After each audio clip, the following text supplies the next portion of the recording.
행복하기 좋은 날, 내일이 아닌 바로 오늘.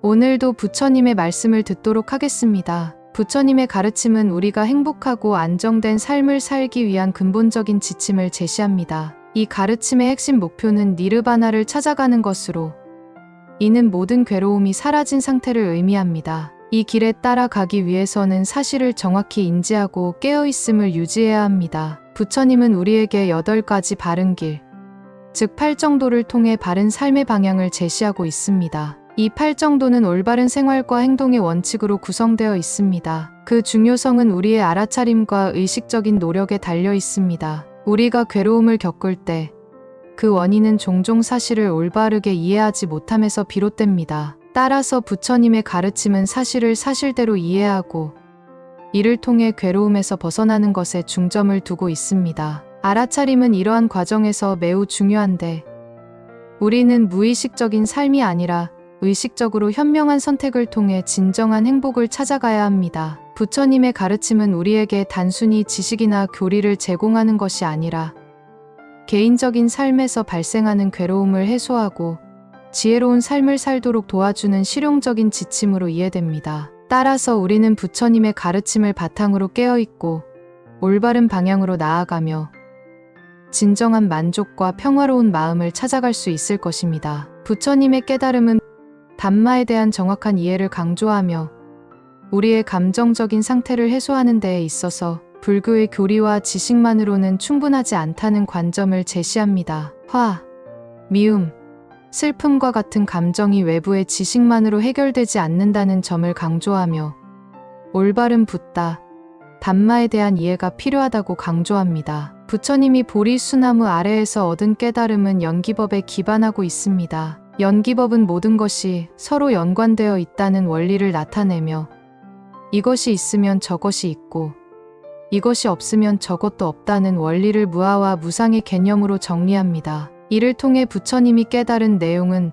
모든 존재가 상호 의존적이라는 깊은 교리를 담고 있습니다. 불교에서는 이러한 교리를 통해 괴로움을 해소할 수 있다고 설명하고 있습니다. 모든 것이 연관되어 있기 때문에 우리가 겪는 괴로움도 그 원인이 서로 연결되어 있다고 불교는 설명합니다. 따라서 이를 이해하면 모든 괴로움이 해소되고 이를 열반이라고 합니다. 불교의 3가지 보물인 무상, 우와, 열반은 이 깊은 깨달음에서 비롯되었다고 설명됩니다. 이를 통해 부처님의 가르침은 단순한 이론이나 지식이 아니라 괴로움에서 벗어나고 평화로운 삶을 살기 위한 불교의 핵심 원리를 제시하고 있습니다. 연기법을 통해 일체가 모두 괴로움이라는 개념을 넘어 괴로움에서 벗어나는 지혜로운 길을 안내하는 것이 부처님의 가르침의 가장 핵심적인 내용이라 할 수 있습니다. 내 마음을 잘 알아차리는 것이 중요합니다. 우리는 일상에서 감정의 기복을 경험하게 되는데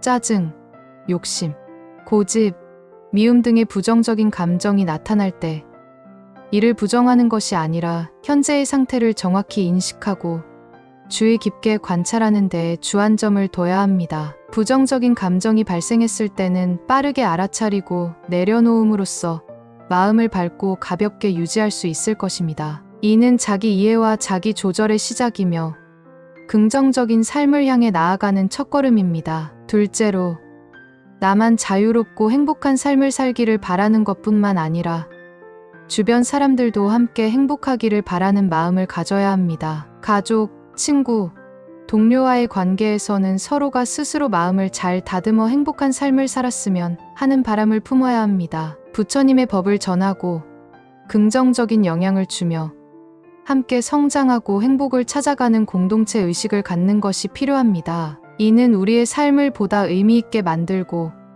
존중과 이해를 기반으로 한 깊은 인간관계를 형성하는 데에 도움이 될 것입니다. 셋째로, 인간관계에서는 서로의 다름을 인정하고 조율하는 데에 중점을 두어야 합니다. 각자의 모양, 말, 취향, 가치관, 생각, 믿음이 다르기 때문에 갈등이 발생할 수 있습니다. 이를 인정하고 서로의 다름을 존중하며 상대방과의 대화를 통해 평화적으로 조율하는 것이 필요합니다. 서로의 차이를 받아들이고 존중하는 마음가짐은 적극적인 대화와 소통을 통해 인간관계를 풍요롭게 만들어갈 수 있습니다. 강제적인 조율보다는 대화를 통한 평화적인 조율이 가능하다면 서로의 이해와 협력이 이루어질 것입니다. 우리의 일상에서는 종종 인간관계에서의 갈등이 발생하고 이를 해결하는 것은 간단한 일이 아닙니다. 제3자의 시선에서는 갈등이 쉽게 해결될 수 있을 것처럼 보이지만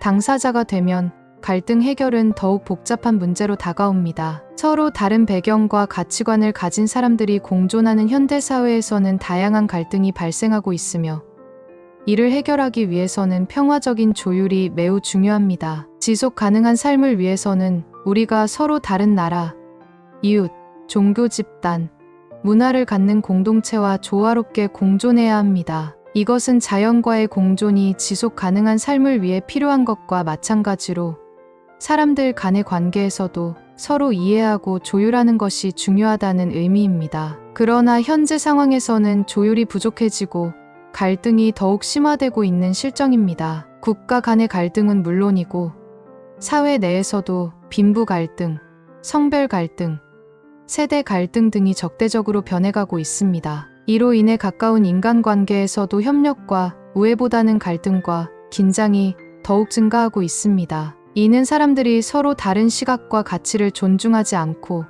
소통과 이해가 부족하여 발생하는 문제로 해석될 수 있습니다. 이러한 상황에서는 많은 사람들이 정서적인 교류와 위로를 찾지 못하고 있다는 문제가 발생하고 있습니다. 서로의 다름을 이해하고 존중하며 상호 간의 소통을 강화하는 것이 필요합니다. 갈등이 해소되고 평화로운 인간관계가 이루어지기 위해서는 평화적인 조율이 더욱 중요해진 것이 현실입니다. 각자의 고유성을 인정하고 이해하며 서로의 가치를 존중하는 공존의 원칙을 더욱 강조해야 합니다. 이를 통해 우리는 더욱 풍요로운 삶과 함께 지속 가능한 인간관계를 형성할 수 있을 것입니다. 우리의 삶에서 남에게 베풀지 않으면서도 도움을 받거나 노력 없이 좋은 결과를 기대하거나 나쁜 말을 하면서 칭찬을 바라는 행동은 결코 현명한 선택이 아닙니다. 좋은 친구란 나에게 어떠한 혜택을 줄 것인가가 아니라 서로에게 따뜻한 배려와 이해를 나눌 수 있는 사람을 의미합니다. 자기 중심적인 행동은 상호적인 관계의 성립을 방해하고 오히려 다른 사람들과의 소통과 이해를 저해할 수 있습니다. 상호적인 관계에서는 자신이 다른 이에게 베풀지 않으면서도 더 나은 연결과 소통을 창출할 수 있습니다. 좋은 친구를 만들기 위해서는 자신이 다른 이에게도 어떤 선물을 줄 수 있는지를 고민하고 서로에게 나눔과 배려를 통한 소통이 이루어져야 합니다. 또한 좋은 친구는 자신의 행동이 나쁘더라도 계속해서 존중해주고 베풀어줄 것이라고 예상하는 것이 아니라 서로에게서 배움과 성장을 추구하며 함께 성장하는 관계를 의미합니다. 이러한 관점에서 나 자신이 원하는 대로 행동하지 않는다면 상대방을 나쁜 친구로 판단하는 것은 올바른 선택이 아닙니다. 상호적인 이해와 양보를 통해 진정한 친구 관계를 형성할 수 있습니다. 좋은 친구 관계는 서로에게 존중과 이해를 바탕으로 한 상호적인 소통을 통해 이루어집니다. 나 자신의 행동이 나쁘더라도 남에게 기대하지 않고 오히려 내가 주도적으로 서로에게 나눔과 배려를 제공하는 것이 풍요로운 인간관계의 시작일 것입니다. 우리는 모두 삶의 여정에서 어려움을 마주하게 되며 때로는 다른 이의 도움이 필요한 순간이 찾아옵니다. 신체적인 장애나 병으로 인해 도움을 받아야 하는 것은 우리의 무능함이나 부족함을 나타내는 것이 아닙니다. 오히려 그 순간에 우리는 서로에게 필요한 지지와 배려를 통해 더 큰 힘을 얻을 수 있습니다. 사회는 이러한 어려움을 겪는 이들을 위해 복지 서비스를 제공하고 국가는 경제적인 지원을 통해 그들의 삶의 질을 향상시키려 노력하고 있습니다. 도움을 받는 것은 스스로의 무능함이 아닌 상호적인 공생과 지원 체계의 일환으로서 자연스러운 일이며 이를 통해 누구나 존엄한 삶을 살아갈 수 있습니다. 그러나 인간관계에서는 도움의 주고받음이 어떤 관계를 형성하게 되는지 주의할 필요가 있습니다. 서로가 친구 혹은 가족으로서 도움을 주고받을 때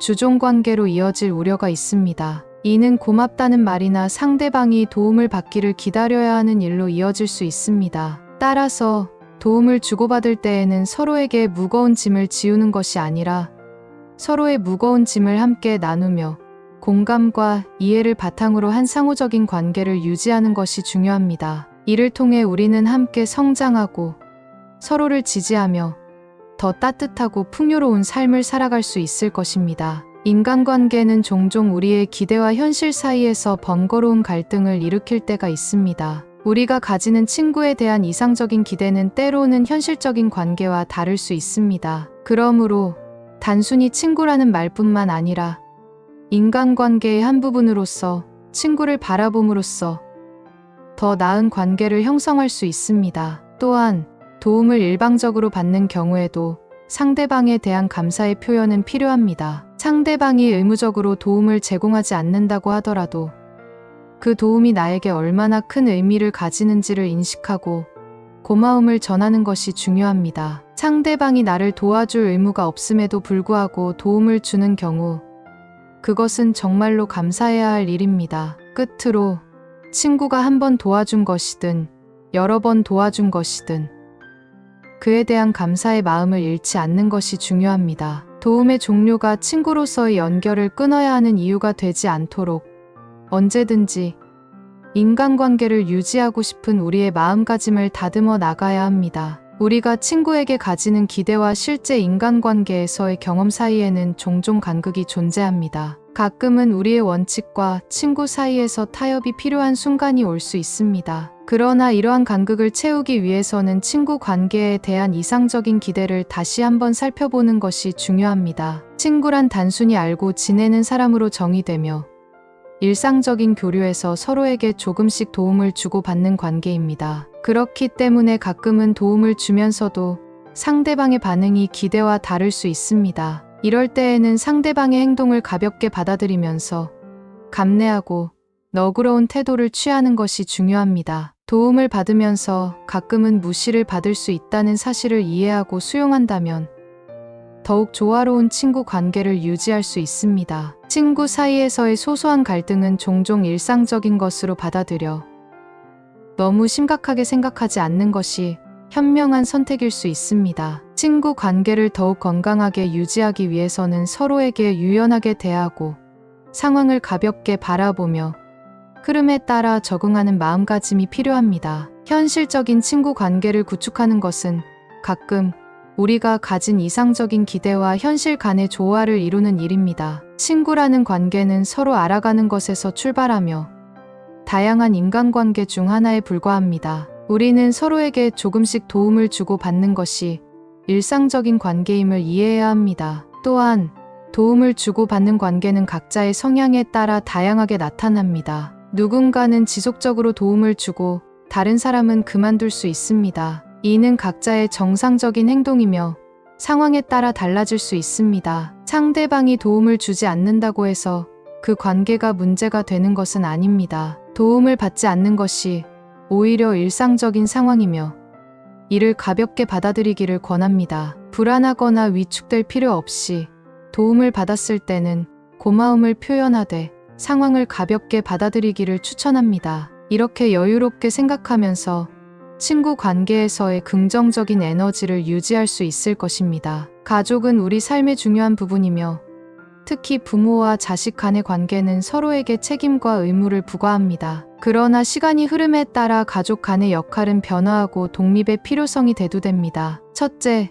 미성년자일 때는 부모에게 대한 의무와 책임이 강조됩니다. 부모는 자녀의 안전과 행복을 위해 노력하고 자녀는 부모의 조언을 듣고 배워야 합니다. 이것은 가족의 단단한 기반이 됩니다. 둘째, 성인이 된다면 독립된 삶을 살아가야 합니다. 부모로부터의 도움을 받았다면 그에 상응하는 방식으로 갚아야 합니다. 하지만 이는 순전히 경제적인 측면뿐만이 아니라 서로에 대한 존중과 이해를 통한 정서적인 상호작용도 포함됩니다. 또한 이러한 변화와 독립은 가족 구성원 간의 동의를 필요로 합니다. 부모의 돌봄을 필요로 하는 경우라도 가족 구성원들의 합의가 있어야 합니다. 독단적인 결정은 독립적인 삶의 권리를 침해할 수 있습니다. 마지막으로 자신의 가치관과 의지를 중시하는 것이 중요합니다. 다양한 가족 관계 속에서도 개인의 가치와 의지를 존중하며 서로의 존엄성을 지키는 것이 바람직합니다. 이렇게 가족의 의무와 독립은 적절한 균형을 유지하며 서로에게 지속적인 성장과 발전의 기회를 제공할 수 있을 것입니다. 20살이 되면서 부모와의 관계는 새로운 교차로에 서게 됩니다. 나는 독립하고자 하면서도 부모의 기대와의 갈등에 직면하게 되었습니다. 이것은 나만의 삶을 찾아가는 여정에서 어떤 방향으로 나아가야 하는지에 대한 고민과 대면한 순간들이었습니다. 처음에는 부모의 도움이 불편하다고 생각했습니다. 20살이 되면서는 독립해야지라는 일종의 사회적 압력이 내 마음에 미친 영향이었죠. 그러나 독립이라는 단어가 가지는 의미에 대해 다시 생각하게 되었습니다. 독립은 그저 물리적인 거리를 둔다는 것만이 아니라 마음의 거리도 의미한다는 것을 깨달았습니다. 부모의 지원이 나에게는 불필요한 것이 아님을 깨닫게 되었습니다. 그들이 제공하는 지원은 경제적인 것뿐만 아니라 정서적인 안정감을 주는 것이기도 했습니다. 나는 그동안 부모의 도움을 받음으로써 나만의 길을 찾아갈 수 있었습니다. 또한 부모와의 관계에서 중요한 것은 서로의 존중과 양립이라고 생각합니다. 독립한다고 해서 부모를 배제하는 것이 아니라 그들과의 새로운 관계를 발전시켜 나가는 것이 중요합니다. 부모를 돌보는 것이 자신의 삶을 희생하는 것이 아니라 그들과의 관계에서 새로운 균형을 찾아가는 것이 좋다고 믿습니다. 지금은 나만의 길을 찾아가기 위한 여정에서 부모와의 관계를 튼튼히 유지하고자 노력하고 있습니다. 그리고 독립이란 표현보다는 공생과 협력이라는 새로운 시각에서 부모와 함께 나아가는 것이 진정한 독립이 아닐까 하는 생각이 듭니다.